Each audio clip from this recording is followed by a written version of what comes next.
Praise the Lord. இன்றைய ஜீவப்பம் 2 கொரிந்தியர் 2ஆம் அதிகாரம் 1, 2, 3 வசனங்கள். நான் துக்கத்துடனே உங்களிடத்தில் மறுபடியும் வராதபடிக்கு எனக்குள்ளே தீர்மானித்து கொண்டேன். நான் உங்களை துக்கப்படுத்தினால் என்னாலே துக்கம் அடைந்தவனே அல்லாமல் எவன் என்னை சந்தோஷப்படுத்துவான்? என்னுடைய சந்தோஷம் உங்கள் எல்லாருக்கும் சந்தோஷமாக இருக்கும் என்று நான் உங்கள் எல்லாரையும் பற்றி நம்பிக்கை உள்ளவனாய் இருந்து நான் வரும்போது என்னை சந்தோஷப்படுத்த வேண்டியவர்களால் நான் துக்கமடையாதபடிக்கு அதை உங்களுக்கு எழுதினேன். அல்லேலூயா.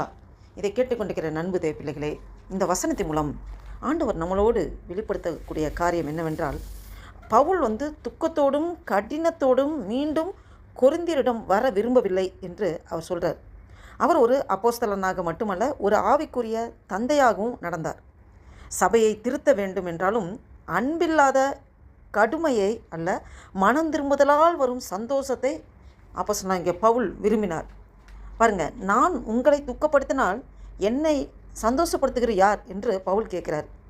அது ஆழமான உண்மை என்னென்னா, ஆவிக்குரிய உறவுகளில் ஒருவரின் வேதனை மற்றவரையும் பாதிக்கிறது. சபையின் மகிழ்ச்சி, அந்த போதகர் அந்த மேய்ப்பரின் மகிழ்ச்சி, சபையின் துக்கம், அந்த சபையை வழிநடத்துகிற அந்த மேய்ப்பனோட துக்கம். பாருங்கள், பவுல் நேரில் கடுமையாக கண்டிக்க வேண்டாம் என்பதற்காக தான் அவர் ஒரு கடிதம் எழுதினார். அவருடைய நோக்கம் என்னென்னா, குற்றம் சாட்டுவது அல்ல, திருத்தி மீட்டெடுக்கணும். அப்போ துக்கத்தை சந்தோஷமாக மாற்றணும். இதுதான் அவருடைய உள்ளான ஒரு நோக்கமாக இருந்தது. இதோட உண்மையான ஆவிக்குரிய தலைமைத்துவத்தின் அடையாளமாக தெரியுது. அப்போ அன்போடு திருத்துறது, கண்ணீரோடு வழி நடத்துதல். ஆவிக்குரிய ஆழமான கருத்துக்கள் என்னென்னா, உண்மையான அன்பு தேவையான போது அந்த கரெக்ஷன் திருத்துறதையும் செய்யுது. ஆவிக்குரிய தலைவன்னா மக்களை கட்டுப்படுத்துறதல்ல, கட்டி எழுப்ப அழைக்கிறது. அல்லேலூயா. அப்போ கடினமான வார்த்தைகளுக்கு பின்னால் தேவனுடைய கிருபை செயல்படலாம். சபையின் ஐக்கியமும் சந்தோஷமும் பரஸ்பர அந்த அன்பில் தான் நிலை கொண்டிருக்கிறது. அப்போ பவுல் இந்த வசனங்கள் மூலமாக என்ன சொல்கிறாருன்னா, அதிகாரத்தால் அல்ல, அன்பால் நடத்தப்படும் ஊழியம் என்பதை இதன் மூலமாக நம்ம தெரிந்துக்கிறோம். அவருடைய நோக்கம் மக்களை காயப்படுத்துவதில்லை, மனம் திரும்புதலால் கிறிஸ்துவின் சந்தோஷத்தில் நடத்துவது தான் இதோடைய மெயின் கான்செப்டாக நம்ம பார்க்க முடியுது. இதை கேட்டுக்கொண்டிருக்கிற என் அன்பு தேவ பிள்ளைகளே, எப்படி அப்போஸ்தலனாகிய பவுல் இப்படி சிந்தித்து அவரோட ஊழிய பாதையில் எப்படி நடந்து கொண்டிருக்கிறாரோ, அதுபோல தான் நாமும் கூட நம்மளுடைய வாழ்க்கையிலே, நம்முடைய ஊழிய பாதையிலே நாம்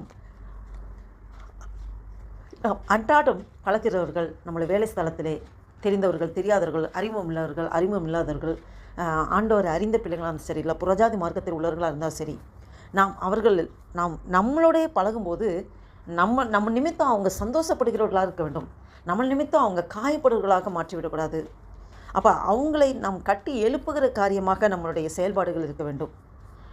நம்மளோடு பழகிற ஆவிக்குரிய ரீதியிலே நம்மளை பார்க்கும்போது இன்னும் ஆவிக்குரிய ஜீவிதத்தில் அவங்க இன்னும் மென்மேலும் வளருவதற்கான காரியங்களுக்கு நாம் இடம் கொடுக்கிறவர்களாக நம்மளுடைய ஓட்டங்கள் இருக்க வேண்டும்.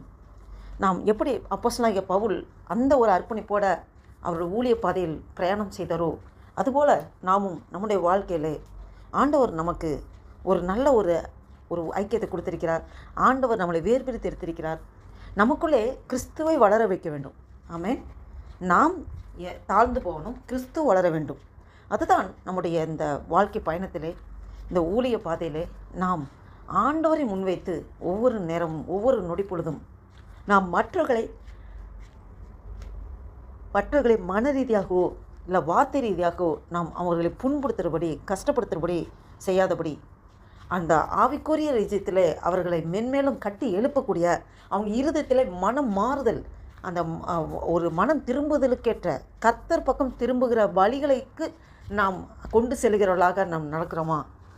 நாம் அப்படி அந்த அர்ப்பணிப்போட, ஆண்டவரே நான் எது செய்தால் ஆண்டவரே கிறிஸ்துவே உம்மண்டையில் மக்களை வழி நடத்தக்கூடிய காரியங்களில் செயல்படுவதற்கு ஆண்டவரே என்னை முழுவதுமாக அர்ப்பணிக்கிறேன் என்று சொல்லி, இந்த அர்ப்பணிப்போட ஒரு புதிய நாளைக்குள் ஆண்டவர் நம்மளை நடத்தி கொண்டு வந்திருக்க தேவனுக்கு நன்றி செலுத்தி ஆண்டு நோக்கி பார்த்து ஜெபம் செய்வோம். அல்லேலூயா. நன்றி தகப்பனே, நன்றியோடு துதிக்கிறோம் ஆண்டவரே. துதிகளை மத்தியில் வாசம் செய்கிற தேவனே, நன்றி அப்பா, நன்றி அப்பா.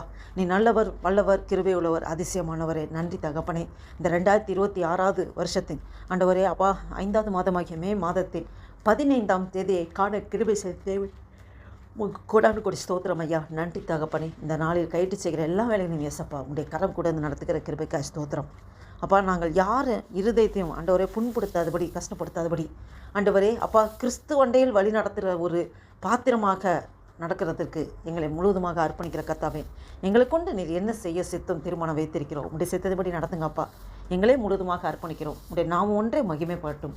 ஆசீர்வதிங்க, பலப்படுத்துங்க. இந்த நாளைக்கு விரோதமாக செயல்படுகிற எல்லாம் சத்துருவின் கிரிகளை நசனாக இயேசு கிறிஸ்துவின் வல்லமையுள்ள நாமத்தினாலே கடிந்து துரத்தி அப்புறப்படுத்துகிறேன். அல்லேலூயா. காலைதோறும் உடைய கிருபைகள் புதிதாக இருக்கிறது என்று சொன்ன வசனத்தின்படி ஆண்டவரே, எங்கள் ஒவ்வொரு நம்முடைய புதிய கிருபையினாலே நிரப்புங்க, வழி நடத்துங்க, ஆசீர்வதிங்க. இந்த வீடியோவை கேட்டுக்கொண்டு பார்த்துக்கொண்டு ஒவ்வொருவரையும் ஆண்டவரே நீங்கள் அபரிவிதமாக ஆசீர்வதிக்க முடியாது ஜெபிக்கிறோம். நீ அப்படியே செய்கிறதுக்காக நன்றி செலுத்துகிறோம். எங்களே தாழ்த்துகிறோம். உடைய நாமம் ஒன்றே மகிமைப்பட்டும். இயேசு கிறிஸ்து நாமத்தினாலே ஜெபிக்கிறோம் ஜீவனுள்ள எங்கள் நல்ல பிதாவே. ஆமேன், ஆமேன்.